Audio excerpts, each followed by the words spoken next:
عملی مظاہر، میں آپ سے عرض کروں گا ہمارے لفظ بھی ٹھیک ہونے چاہیے، لہجے بھی ٹھیک ہونے چاہیے۔ وہ جو اشداء علی الکفار ہے وہ تو کافر منافق گستاخ کے لیے، اپنوں کے لیے تو رحماء بینہم ہے۔ اس کے اندر مزاجوں میں تلخی لے آنا اور تھوڑا سا نا رویہ بھی فرق آ گیا ہے بڑا سارا، امیر اور غریب کے لیے فرق آ گیا ہے، چھوٹے اور بڑے کے لیے فرق آ گیا ہے، گاڑی دیکھ کر عزت ہونے لگی ہے، انسان کا مال دیکھ کر اکرام ہونے لگا ہے، کیمرے میں دیکھ لیا جاتا ہے، اندر بیٹھے حضرت دیکھ لیتے ہیں کہ کون کس پجاروں پہ آیا ہے، اس ترتیب سے اس کے لیے اکرام کیا جاتا ہے۔ ہمیں اپنے لہجوں میں اور بالخصوص اپنے گھروں کے اندر ماحول کو اس قدر زیادہ محبت والا بنانا ہے۔ دیکھیں جو میں نے کہا نا کہ لفظ بھی ٹھیک ہوں، بعض لوگوں کے لفظ بالکل ٹھیک ہوتے ہیں، ان کا لہجہ ٹھیک۔ صبح نا 6-7 بجے بہو نے پوچھا تھا سسر صاحب سے کہ ابا جی کھانا لاؤں، انہوں نے کہا بیٹا میرا ابھی دل نہیں ہے، میں نے نہیں کھانا۔ پھر شوگر کے مریض ہوتے ہیں اکثر بزرگ، تو انہوں نے مثال دے رہا ہوں، انہوں نے کہا 9-10 بجے کہ پتر روٹی لے آ، تو بڑے غصے سے آئی ہے، میں تو انہوں پہلا پوچھا سی، اب برتن اس نے بڑے زبردست تلخی کے ساتھ رکھے ہیں، دروازہ اس نے بڑی شدت سے بند کیا، تو بزرگ آدمی کو تکلیف محسوس ہوئی، یار اس کا لہجہ ٹھیک نہیں، اس نے لفظ ایک بھی نہیں بولا، کوئی گالی نہیں دی، کچھ نہیں کہا، لیکن آنا جانا وہ رویہ ایسا تھا جس سے نا تحقیر محسوس ہوا کہ میری تذلیل کی جا رہی ہے۔ تو شام کو نا بیٹے سے شکایت کر دی والد نے، بوڑھے والد نے کہا پتر تیری بیوی بڑا رسوا کرتی ہے، اسے سمجھا۔ اس نے جب پوچھا تو وہ کہتی ہے ابا جی نے پوچھو میں آکھیا کی، انہیں تو کچھ بھی نہیں آکھیا، لفظ تو ایک بھی ادا، لیکن اس کا آنا جانا اتنا خطرناک تھا، اس کا بات کرنا ایسا تھا کہ اس نے دل کے کئی ٹکڑے کر کے رکھ دیے۔ اس نے کہا میں ابا جی نے پوچھو نا، دسو جی ابا جی میں کیا کیا، تو نہ کچھ بھی نہیں آکھیا، کی دسو، یہ بتائیں کہ جب تو آئی تھی تو تیرے تیور کیا تھے؟ قرآن مجید نے سمجھایا، حضرت لقمان اپنے بیٹے سے کہنے لگے وَلَا تُصَغِّرْ خَدَّكَ لِلنَّاسِ، بیٹا لوگوں سے منہ ٹیڑھا کر کے بات نہ کرنا، تیرے لفظ نہیں تیرا رویہ بھی ٹھیک ہونا چاہیے، تیرے چہرے پر خوبصورتی بھی ہونی چاہیے، تیرے لہجے کے اندر حسن بھی ہونا چاہیے، تیرا انداز، اپنے انداز کو محبت والا بنایا جائے، اپنے لب و لہجے میں وہ خوبصورتی پیدا کی جائے کہ لوگ گرویدہ۔ اور پھر کچھ لوگ ایسے ہیں جو دوسروں کو دیکھ کے اپنا سارا ماحول خراب کر لیتے ہیں۔ بھئی دوسروں کا اثر لینا تھا یا امت مسلمہ نے اپنا اثر دوسروں کو دینا تھا؟ بجائے اس کے کہ ہمارا اس پہ اثر، میں سفر کر رہا تھا تو لمبا سفر تھا بڑا، تو ایک صاحب گاڑی کو غلط کراس کر گئے، غلط کراس بھی کر گئے اور تھوڑی تنقید بھی کر گئے، تو ڈرائیور صاحب کا موڈ خراب ہو گیا۔ موڈ خراب ہو جائے تو موڈ خراب والے بندے کے ساتھ سفر کرنا، اوہ ہو بندہ آدھے گھنٹے میں تھک جاتا ہے، اس کا موڈ ہی صحیح نہیں ہے۔ اس لیے کچھ لوگوں کو یہ سمجھ لینا چاہیے کہ موڈ کا ٹھیک ہونا صحت کے ٹھیک ہونے سے بھی زیادہ ضروری ہے۔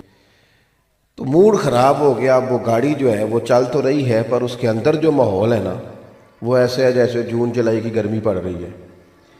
تو میں نے اس بچے سے کہا ذرا گاڑی سائیڈ پہ کرو، اس نے گاڑی سائیڈ پہ کی، تو میں کہا پتر تو اتوں پانی لے تے پی تے موڈ صحیح کرو، تے انہیں جو کرنا سی وہ تے کر گیا، تے ایسا تے سفر کرنا ہے کہ نہیں۔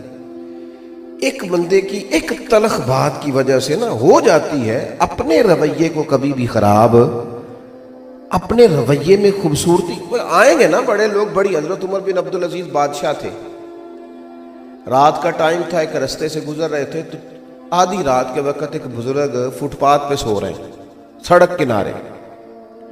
اس زمانے میں لوگ کھڑاؤں پہنتے تھے، لکڑی کے جوتے، حضرت کا پیر آ گیا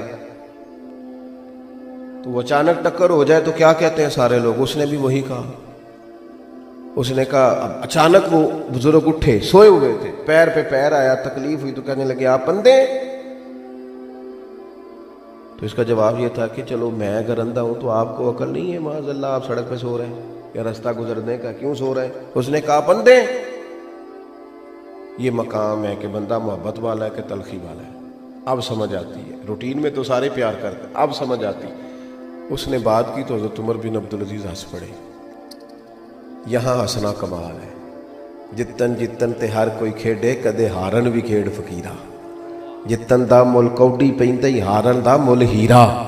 حضرت انس بن مالک کی حدیث صحیح بخاری میں موجود ہے، فرماتے ہیں حضور نے سرخ دھاری دار چادر یہاں رکھی ہوئی تھی، حضور گزر رہے تھے، ایک شخص نے پکڑ کے چادر کو کھینچا، قریب محبوب کی مقدس گردن پر نشان پڑ گیا۔ جب حضور نے پلٹ کے دیکھا تو کہنے لگا جی میں کوئی بھیک لینے آیا تھا، کچھ عطا کر دیں۔ حضرت انس کہتے ہیں لوگوں میں قربان جاؤں، جب حضور نے بات سنی تو نبی کریم نے مسکرانا شروع کر دیا۔ یہاں مسکرانا، کوئی زور سے دروازے پہ دستک دے دے تو اس فقیر کو خیرات کوئی نہیں ملتی، اس نے نشان ڈال دیا پر کریم مسکرا رہے ہیں، یہ انداز ہے انداز محبت۔ نبی کریم مسکرا رہے ہیں اور فرمایا دو پہاڑیوں کے بیچ جتنی بکری کھڑی ہیں ساری اسے دے دو، دے دو ساری اسے۔ یہ انداز ہے کہ آپ اگر پیار والے ہیں تو پھر آپ صرف اپنوں کے لیے پیار والے ہیں، جو ہاتھ باندھ کے پیچھے چلتے ہیں فقط ان کے لیے پیار والے ہیں، جنہوں نے پوری فرما برداری کا اعلان کر دیا فقط ان کے لیے پیار والے ہیں۔ سنیے گا اور یاد رکھیے گا، حضرت عمر بن عبدالعزیز رحمۃ اللہ، میری بات بھی مکمل ہو گئی، سمیٹنے لگا ہوں۔ حضرت عمر بن عبدالعزیز رحمۃ اللہ علیہ سے اس نے کہا بندے، ہنس پڑے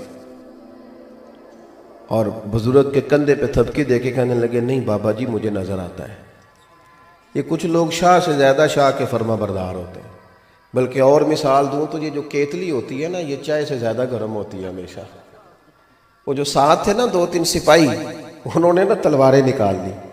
آپ فرمانے لگے تمہیں کیا ہوا؟ کہنے لگے گستاخ ہے، اسے قتل کریں گے۔ فرمایا کون سی گستاخی کی اس نے؟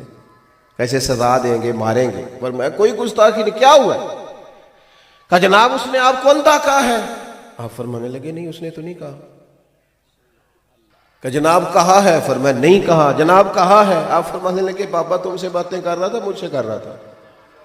کہ حضور آپ سے بات کر رہا تھا۔ تو فرمانے لگے بابا جی نے تو ایک سوال پوچھا ہے کہ آپ اندھے تو نہیں، تو میں نے کہہ دیا مجھے نظر آتا ہے، اس میں جھگڑے والی کون سی بات ہے؟